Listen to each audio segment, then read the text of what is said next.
이른바 땅콩 회항으로 무리를 빚었던 조현아 전 대한항공 부사장이 며칠 전에 경영일선에 대표로 복귀했는데요. 이번에 동생 조현민 전무가 회의 중에 물컵을 던졌다는 주장이 나왔습니다. 이 사실이 알려지면서 어제 대한항공의 주가는 6% 이상 폭락했는데요. 대한항공 총수 일가의 잇단 갑질 문제, 임방글 변호사와 짚어보도록 하겠습니다. 어서 오세요. 안녕하세요. 네, 조현민 대한항공 전무가 광고 대행사 팀장 얼굴에 물을 뿌렸다. 네. 이게 어떻게 된 사건인가요? 지금 이제 알려진 바에 의하면 이 일은 지난달 16일에 있었던 일입니다. 조현민 대한항공 전무가 이 대한항공 공항동 본사에서 이 자사 광고를 대행하는 그 업체와 회의를 했는데요. 광고 대행사 업체군요. 네, 광고 대행사 업체와 회의를 했는데 광고와 관련된 회의입니다. 회의 도중에 질문을 했는데 그 업체의 광고 팀장이 제대로 답변을 하지 못했다고 합니다. 이에 화가 나서 좀 소리를 지르고요. 또 이 얼굴을 향해서 물을 뿌린 다음에 이제 회의실 밖으로 내쫓았다. 이렇게 이제 이야기가 전해지고 있습니다. 네, 이 사건은 광고회사 직원들의 익명 게시판에 올라오면서 알려졌습니다. 네. 그 글에 당시 상황이 자세히 적혀 있었는데요. 그러니까 조 전무가 화가 나서 당초 음료수가 들어있는 유리병을 던졌는데 그게 안 깨졌고 분이 안 풀려서 물을 뿌렸다. 네. 이렇게 적혀 있죠. 네. 글에는 그렇게 또 적혀 있는데요. 이제 또 대한항공 측에서는 그 유리병 음료수가 든 유리병을 던진 건 아니고 이제 물에 든 컵을 바닥에 던졌고 거기 있는 물이 좀 얼굴에 튀었다. 이제 이렇게 해서 좀 이야기는 좀 다른 면은 없지 않아 있습니다. 네. 이제 어쨌든 그런데 이제 여기서 이제 더 우리가 좀 의아한 점은 이 일이 있은 후 이 광고 대행 업체의 대표가 오히려 이 조현민 그 전무와 대한항공에 사과를 했다. 네. 이제 이런 이야기도 좀 전해지고 있고요. 어쨌든 이 말씀하신 그 익명 게시판에 글이 올라온 게 이제 이번 달 2일인데요. 바로 이 글은 이제 삭제된 상태입니다. 그 광고 대행사 지금 말씀하신 그래서 저희 KBS에서 그 광고 대행사의 입장을 물어봤거든요. 진짜 사과를 했느냐? 그 부분 들어볼까요? 네. 광고업계 특성상 광고주와의 비즈니스에 대해서 이야기하지 않는 게 광고업계 법률이다. 라는 것밖에 말씀드릴 수 있는 게 없습니다.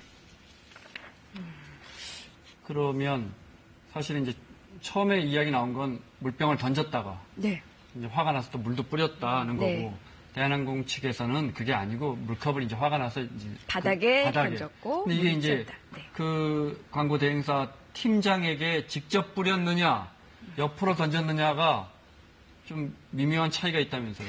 우선 이제 좀 사실관계가 좀 많이 달라서 지금 이제 조금 정리를 해드리면요. 우선 얼굴에 만약에 물을 뿌렸다라고 한다면 이제 그거 자체로 폭행죄가 되는 데는 무리가 없습니다. 그리고 물을 든 물잔을 그 팀장을 향해서 던졌는데 그게 맞지 않아도 폭행이 될 때는 이제 문제가 없습니다. 이제 다만 앞서 그 익명 게시판에는 맞지 않아도 폭행죄가 형성될 수 있습니까? 그 사람을 향해서 던지면 설사 신체에 닿지 않아도 이건 신체에 대한 유용력 행사가 돼서 폭행죄는 성립을 합니다.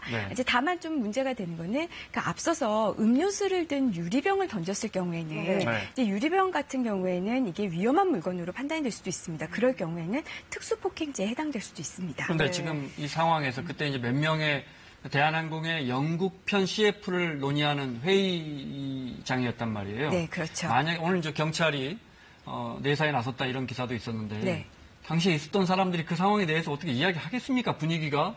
쉽지 않겠죠. 제대로 된 진술이 나오겠습니까? 그렇죠. 거기 참석했던 그 상황을 목격한 사람들이 그 광고 대행업체 직원들이 대부분이잖아요.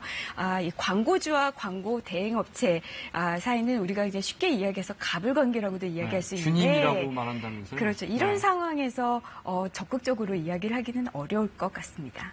네. 사태가 이렇게 되니까 이제 조현민 전무가 진화에 나섰습니다. 해당 직원에게 직접 사과 문자를 보냈고요. 또 자신의 SNS에도 사과글을 게재를 했습니다. 대한항공도 또 당사자인 조 전무도 수습에 나선 건데 이게 효과가 있을까요? 효과는 크지 않은 것 같습니다. 왜냐하면 이 사과글을 제가 저걸 읽어드릴게요. 제가 냉정심을 잃어버렸습니다. 최선을 다하는 거 알면서도 내가 왜 그럴까 정말 많이 후회했습니다. 이거 이제 직원에게 사과 문자를 보낸 겁니다. 조현민 전무가 직접. 이건 이제 SNS에 올린 글이죠. 그 어떠한 상황에서도 해서도 안 될 행동을 해서 더 할 말이 없습니다. 회의에 참석했던 광고대행사 직원분들에게 개별적으로 사과는 했습니다만 이미 엎질러진 물이었습니다. 이렇게 머리 숙여 다시 한번 죄송합니다. 이렇게 올렸습니다. 네, 이런 그 사과에도 불구하고 아직 그 비난 여론은 가라앉지 못하고 있는데요. 그 이유는 먼저 직원들에게 보낸 사과 문자 메시지가 그 일이 발생한 직후에 보낸 게 아니라 말씀하신 그 익명 게시판에 글이 올라온 다음 날 보낸 메시지입니다. 그렇다 보니까 사과의 진정성에 대해서 우선 의문을 품고 있고요. 오히려 지금 이 조전무의 이전 행동들, 이전에 했던 부적절한 행동이 오히려 본물 터지듯이 지금 나오고 있는 실정입니다. 뭐 예를 들어서 광고주로서 너무 갑질 행태를 많이 보였었다.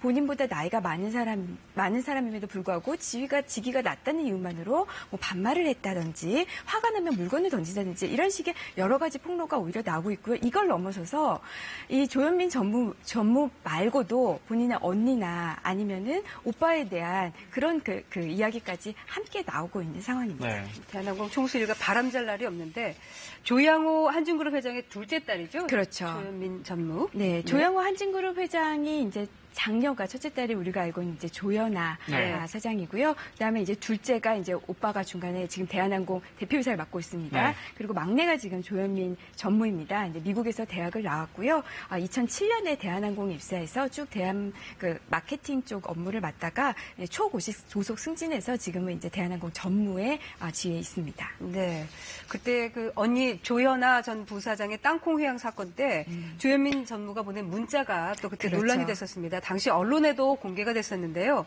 그때 복수를 언급했어요. 근데 복수하겠다는 대상이 과연 누구냐 이런 걸 가지고도 또 상당히 큰 논란이 있었던 걸로 아는데요. 네, 그 조연아 전 부사장이 그때 검찰에 출석한 날이었어요. 그때 이 조현민 전무가 이 언니인 조연아 전 부사장에게 복수하겠다라는 그런 문자 메시지를 보냈는데요. 이게 그 검찰이 그 조연아 전 부사장의 휴대전화를 압수해서 보니까 이제 이 메시지가 공개돼서 조연아 전 부사장의 영장실질심사 때 이게 이제 제출이 되면서 공개가 됐는데요. 당시에 그래서 복수의 대상이 누구냐라는 이야기가 많았는데 이 일이 있은 후에 이 조현민 전무가 바로 이제 본인의 그 SNS에 사과는 하긴 했지만 당시에 이제 복수의 대상은 아무래도 그 관련된 그 직원이 아니겠느냐라는 이제 사람들의 그 예측이 있었었죠. 네.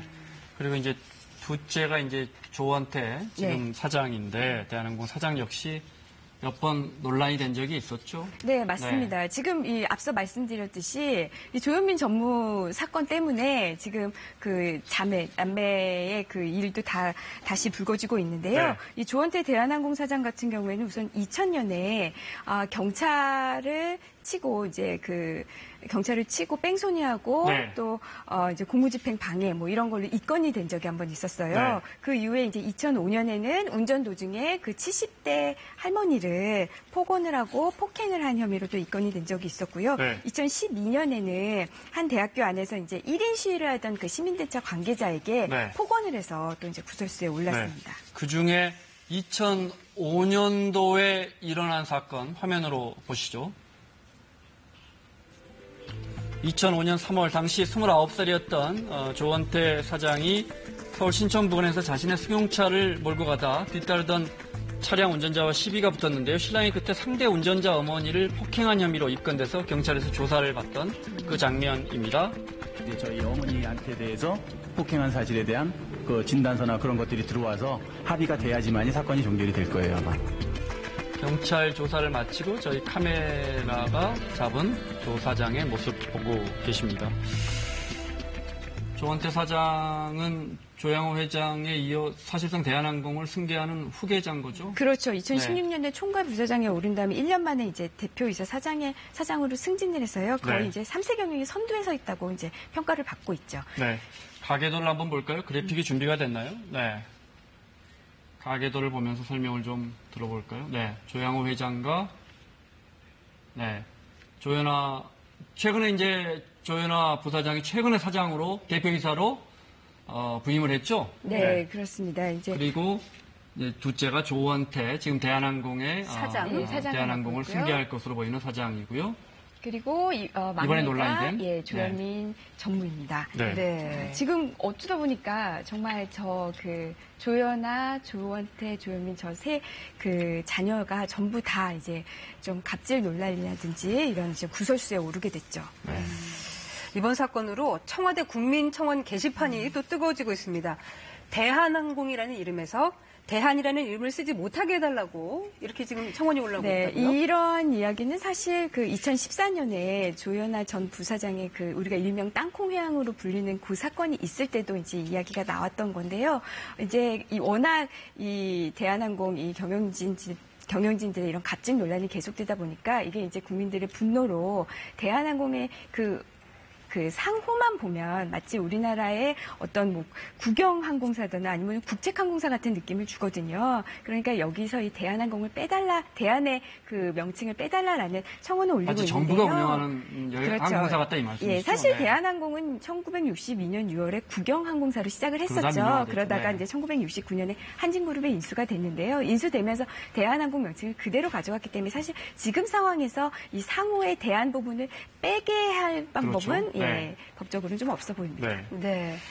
어제 이 사건이 알려지면서 대한항공 주가가 7% 가까이 급락을 했습니다. 네. 시가총액이 2천억 원 가까이 사라졌으니까 네. 이 물컵 하나 던진 걸로 쳤을 때는 이 반향이 상당히 큰 거죠. 그렇죠. 사실 뭐 엄밀하게 말하면 유가가 상승해서 사실 뭐 아시아나항공도 같이 떨어지기는 했습니다. 하지만 비교하면 대한항공 주가가 훨씬 많이 떨어졌거든요. 여기엔 당연히 이제 이 조현민 전무의 이번 그 논란이 분명히 영향을 미쳤다고 보이는데요. 이로 인해서 말씀하신 것처럼 어마어마한 시가총액 2천억 상당히 날아가게 됐습니다. 여기서 우리가 항상 나오는 게 이 오너의 어떤 그 오너 리스크, 네. 이 오너의 잘못으로 인해서 결국에 주가가 떨어지면 결국 피해를 보는 거는 주주가 될 테고요. 또 이런 기업 이미지가 이제 손상됨으로 인해서 또 그 기업에서 근무하고 있는 직원들의 사기도 저하될 테고요.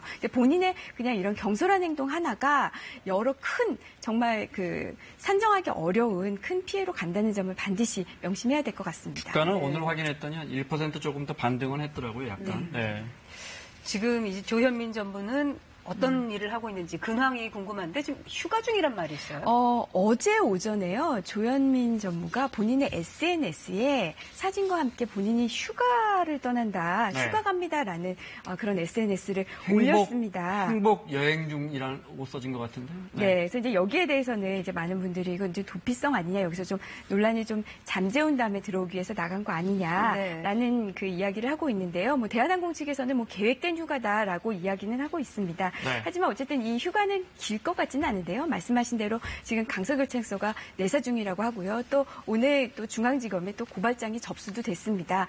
만약에 이제 혐의가 인정이 되고 이게 입건이 된다면은 이제 조사를 받아야 되니까요. 이 휴가는 길 것 같지는 않네요. 네. 나를 찾지 마라는 말도 보이네요. SNS에. 자, 조현민 전무 사건 임방글 변호사와 살펴봤습니다. 고맙습니다. 고맙습니다.